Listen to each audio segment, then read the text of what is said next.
Hello, everybody. My name is Matt Webster. I'm the founder, CEO, and CISO for Cyvergence. Today, we're going to talk about third-party risk management, and this is part one of an ongoing series. So what are you going to learn today? We're going to go through the definition of third-party risk management. We'll touch on a couple of types of third-party risk management and cover questionnaires as well. So the agenda, third-party risk management basics, third-party risk management questionnaires, and Cyvergence services. So a bit of housekeeping. This is the start of a series. There's a lot more topics we're going to be covering. Eventually, we're going to get into program building related to third-party risk management. I do assume you've got a little bit of cybersecurity knowledge. You don't need to be an expert across the board because I'm going to talk about at a high level about a lot of generalities here. Also, a lot of this is just based on real-world experience. This is not based on textbooks or other things. It's just part of what I've picked up over the years. Also keep in mind, just because I'm mentioning it here or any of the series, your mileage may vary. This is not a one size fits all. So you've got to vary it for a lot of different reasons. It's good to take a look at things and really determine what's right for your organization. So let's get into some basics here. So when you talk about third-party risk management, essentially it's a form of due diligence. It's how do you check to validate that things are right. So if you're shopping for a product or a book, you might take a look at the cover, say, hey, is this good? Is this bad? What's going on there? And you might say, okay, great, I like this one. Well, when you're working for service providers or you're working with vendors, et cetera, you want to find out how good is their security. And a lot of that's going to depend on how important it is, what kind of access they have to your environment. There's a lot of factors that can come into it, but essentially what it is, it's a process of validating what's going on within the organization to determine what the risk is of utilizing that third party for your organization. It's a very standard process, and most organizations have some type of third-party risk management. So why is it important? Because you understand the risks. You bring them in. Is it going to be risky or is it not going to be risky? Or are there steps that you could take to mitigate those risks? Also helps to align the business to what those risks are for your organization. Also, you can determine compensating controls. How can you mitigate the issues that are going on within your organization? So it is an important and an effective part of an overall cybersecurity strategy for organizations today. So there are two basic types from this perspective. You have inbound and outbound. An inbound would be an assessment that an organization performs against your organization. So this is very common, especially if you're providing a service for others. Expect to get these. This is a normal part of cybersecurity. But also it's good to take a look at and find out what do they do for your organization. And so sometimes you're going to find that there's a symbiotic relationship. So you have to understand what the requirements are across the board. So you might have both simultaneous inbound and outbound, depending on the context of the situation. So some basic types of third-party risk management. There's questionnaires. That's what we're going to cover today. There's just basically a series of questions, and we'll touch on that in a little more detail later. But then there's also attack surface management and dark web. These are where you're scanning systems, and there's lots of variations of these that are out there, and trying to find out what are the flaws in the organization, what are the real risks that your company's going to be facing that are going to be documented. So it's a little different process than what you're looking at. Some of them actually pull information off the dark web, or that's another process that companies will use to assess the security of an organization. Finally, we have software assessments. This could be included in a different area, but it's not entirely unusual to find software assessments as part of third-party risk management. There's a lot that we'll say about that in a future episode. But right now, it's about security investigation of software, such as open source. So let's do a little bit deeper dive on questionnaires. The goal with it's to assume that there's sufficient levels of cybersecurity. There are a lot of commercial options that are out there for companies that are doing these types of things. I've worked with them a lot. There are free questionnaires that are out there. There are paid questionnaires that you can purchase. So there's a lot of different options. And there's a lot of different numbers of questions. In organizations, I've worked with and assessed a lot of types of organizations.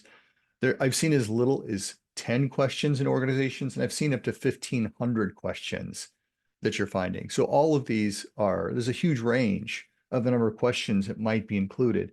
And trying to figure out what's right for your organization is what's really critical.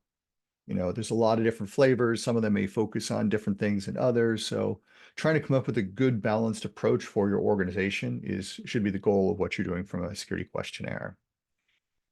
So these are some example question areas. Some of you might have noticed this. This is the same slide modified slightly from the compliance, but there's a lot of overlap. What are your incident response processes? Do you have a threat and vulnerability program? What are you doing from a network security standpoint? What's your physical security processes? Do you have security awareness training? All of these types of things are part of the questioning process. And some companies are going to skip certain things. Some questionnaires are going to skip certain things. Some are going to add certain things. Some feel like they cover it through looking at compliance. There's a lot of different options here. Also, maturity. Different organizations will use different types of maturity. This happens to be from the Capability Maturity Model Integration, CMMI. But it just shows that you kind of have like level 1 to level 5. Some prefer level 0 to level 5. There are a lot of different ways that companies are approaching things and looking at it. Don't get hung up on the details. My point here is that the higher the maturity model, the higher the security is for the organization, typically speaking. Initial in this case is, you got it installed, you get something that's there. Manage, you got a part of, like, if you have a firewall you're installing, it's part of your processes and it's built in from a corporate perspective. Defined would be you've got policies and procedures. Quantitatively managed, meaning you're paying attention to the details and you're managing it properly. And then finally, optimized. This is where you've got everything coming along pretty perfectly, everything's managed properly, and you're going in the right direction. But again, there's a lot of different models out here. Don't be surprised if you see something you haven't seen before. Things like this pop up all the time. So evidence request examples, and a lot of times with these questionnaires, they're going to say, please also send us some information. We'd like to take a look at a compliance report. For example, it's not uncommon to see a SOC 2 request. Can we see your SOC 2 report? Also, they want to see your architecture. What's your security architecture? Where's your firewall, your intrusion detection system? These can be very telling of an organization, can provide additional levels of details. Occasionally, you'll find vulnerability management reports or application lists. Something new, and I personally have not seen this, but I expected to see it in some of the third-party risk management examples, is the Cybersecurity Infrastructure Security Agency, that's CISA, has a new software attestation form. Given the fact that a lot of software is not developed very quickly or it's not developed very well, I think that some companies are going to be asking for an attestation form based on what CISA is doing. It's just an important part of the process today. So there are a lot of challenges with questionnaires. I've seen non-security people filling these out, like the salespeople filling them out, and they will say anything they want in order to get the business. So sometimes the information is inaccurate. A lot of times they're bolster the responses. Even like very mature companies going to say, hey, we're top notch, and create a lot of issues. Sometimes they don't want to fill out, the forms are incomplete forms. I've had like a company, for example, there's something called privilege access management, which is a tool and then does a bunch of other things. Somebody had misinterpreted PAM as, oh, we've got a process for managing things when we're talking about a specific tool. So being specific in there about what your questions are is very important. Periodic assessments sometimes are very difficult. They'll do it once as kind of a favor to you as part of the process. So making sure that you can assess organizations on a rotating basis is incredibly important. Sometimes there's resistance. For example, I was looking at a 1,500 line item questionnaire, looking at maturity and everything. It was just far too much work to do. The risk was really low. We went back and said, hey, can we do something else instead? Because this really is not a high risk for us, and that's what I'd like to do. And sometimes that's appropriate. If it's really low risk and they're really not going to do anything, or you've got compensating controls, maybe you don't need to do a full assessment.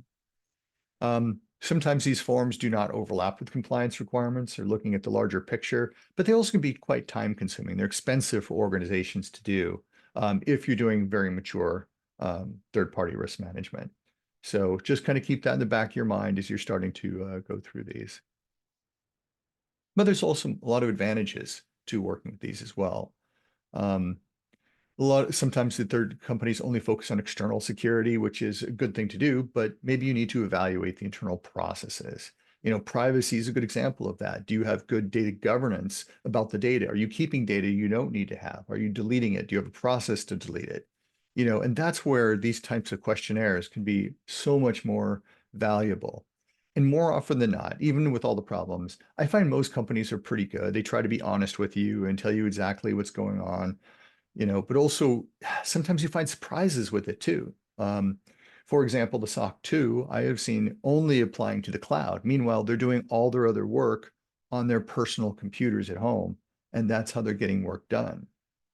So for those who are not aware, typically that's a red flag. That's a big concern for looking at these processes.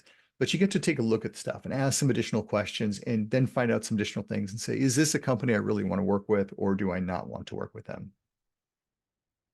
Let's dive into some of the services here that we can offer. Third-party risk management and program building, virtual CISO, et cetera. But the important thing, reach out and have a conversation. That's what I'm here for. I'm happy to talk with you about anything. But I really want to thank you. Follow us on YouTube, or LinkedIn. Have questions. I'm here to have a conversation to help you out with anything that you may need. But I want to thank you very much for following. If you like this video, you find it helpful, definitely follow us and keep an eye out. Reach out and let me know what else you'd be looking for. I've got a lot of things on my plate already, but happy to add more. Thank you very much. Bye-bye.